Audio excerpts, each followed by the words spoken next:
It is a pleasure to meet you, sir.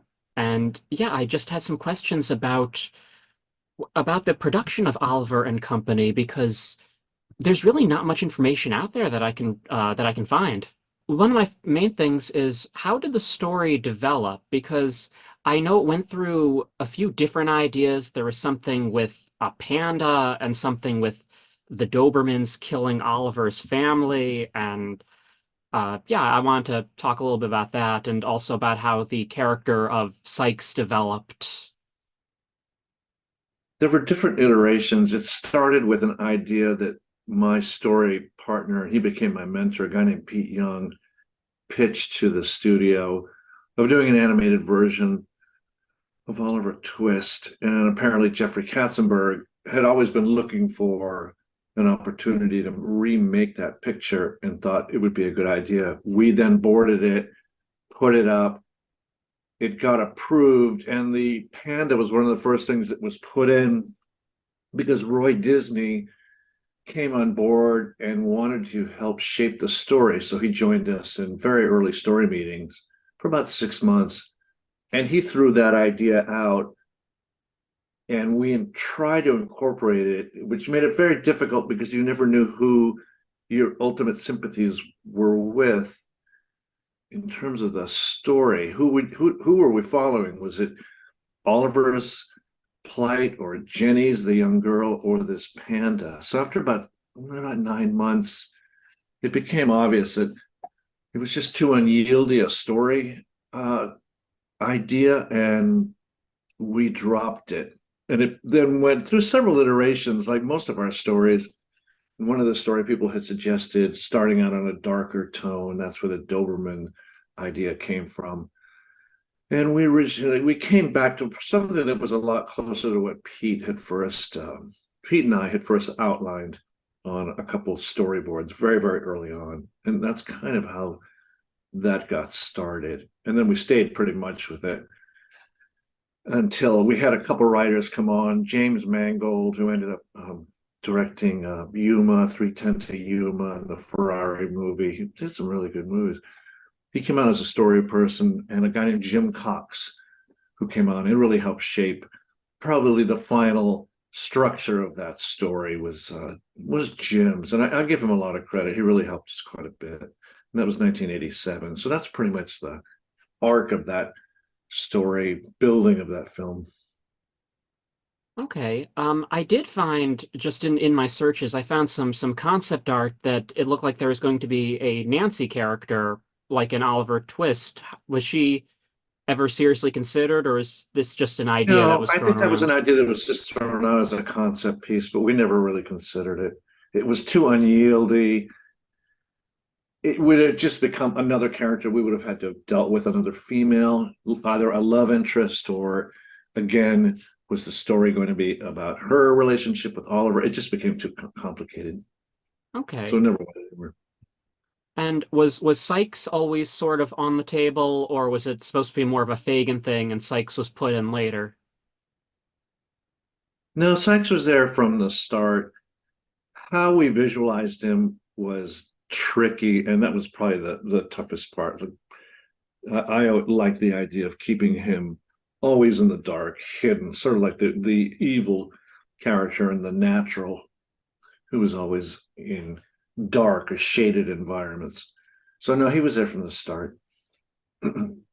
Okay, I had heard that they considered Marlon Brando for the role. Was that true? No, that was not true.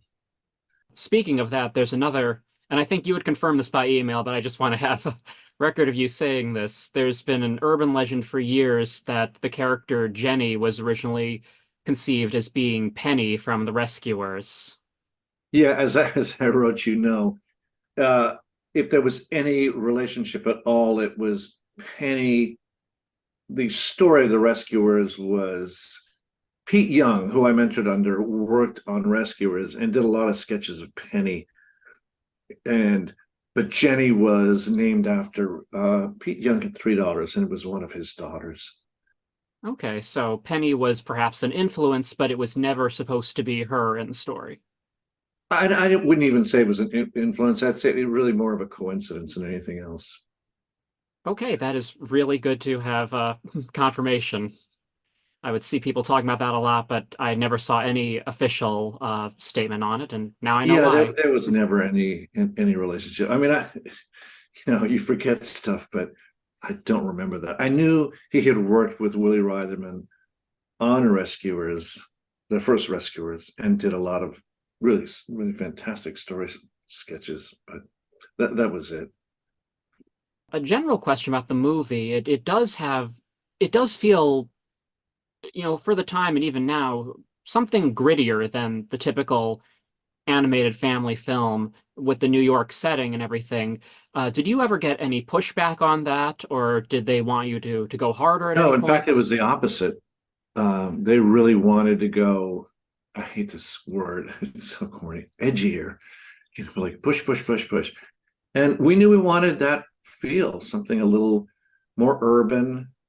Um, I guess the prior films leading up to it had none of these kinds. Well, they had very few. Dalmatians had a really beautiful, had a nice, great design to it that was very urban, using the Xerox line. And I suppose that was of some influence to us. But we did multiple research trips in New York, shooting in off areas and areas that were a little more colorful. We'd have camera at like a foot off the ground. What did the world look like from their point of view?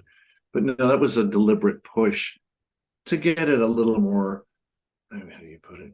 More of an urban feel to it. To sort of mirror in the background the predicament Fagin and these animals lived in. What was it like, if you remember, working with Robert Loggia on the character of Sykes?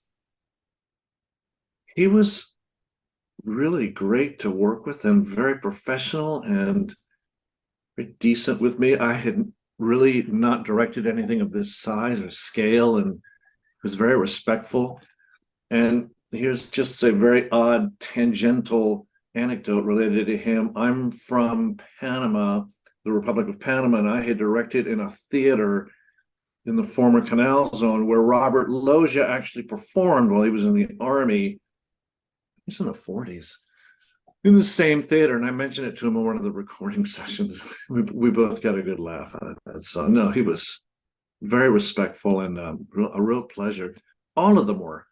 Bette Midler, Cheech, Billy Joel. I never got any kind of, well, what have you done and who are you? I was very passionate about the project, and I'm sure it came across, and that kind of commitment impresses people. It wasn't cynical or anything. I loved working on this film, and I think that came across in the sessions with these actors. So I had a very respectful and cast. It's good to hear. I was going to ask about Billy Joel, but I guess that answers it. Yeah, he was great fun to work with. He was really very funny guy, very down to earth. And I would read against him in the same room. I would leave the booth and come out and read. Let's say if he had passages with the character of Oliver the cat, and I would read with him to feed him lines because it tended to improve. He liked it. He felt you got more out of it if there was an immediacy to the give and take of the dialogue. So anyway, he and Cheech Maroon were great fun to work with. I heard that Cheech really wanted a song, and I think I saw that Menken and Ashman had written one that I don't think has ever been released. Do you remember anything about that? To be honest, I don't. I don't remember.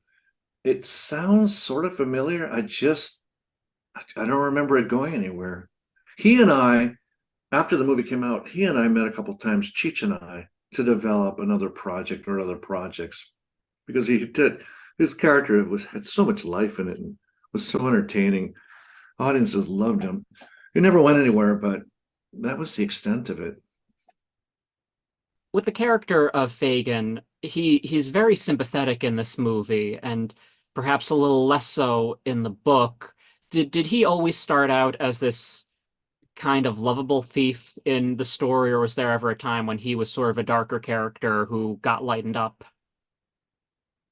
When I first started on the picture, I was co-directing with a gentleman named Rick Rich, and he and his story people bored out a couple sequences. We worked parallel, obviously. until I became the final director. But and his tended to be a little bit darker. But you know what? Wait, erase that. No. That's not the case. It was other issues, just different treatments of the character. But he was always meant to be a much more sympathetic character than the book. Just the idea. In fact, Fagin was originally just one of the animals.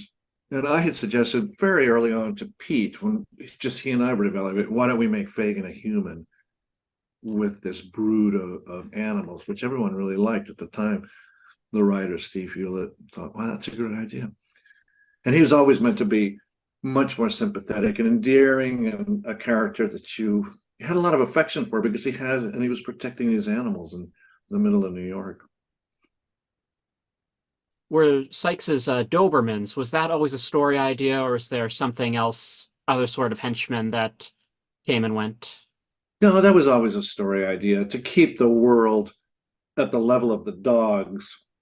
I think Pete even suggested this. We give the henchmen his parallel, so that the dogs could always they'd have a certain amount of dialogue and drama going on at their level, and Sykes and Fagin were having their conflict and relationship on the human level. But the Dobermans were there right from the start. Just to end things kind of on a fun, positive note, do you have a favorite sequence that you worked on, or a favorite moment that comes to mind? Yeah, and it was an idea of mine that I threw out to Pete, to have Fagin read a book, a bedtime book to the dogs. I thought that was very sweet. And you now fell in love with, well, hopefully you felt that was the whole idea, that you really wanted the best for this group. It wasn't Fagin living on one role and the dogs on another, but they were in it together. Sykes was putting a lot of pressure on them as a group, and Fagin would do everything he could to protect them. And that night scene, and of course, why should I worry? That sequence, even the first boards of Mike Gabriel were just unbelievably great. It was really one of those incredible moments that you rarely get making films.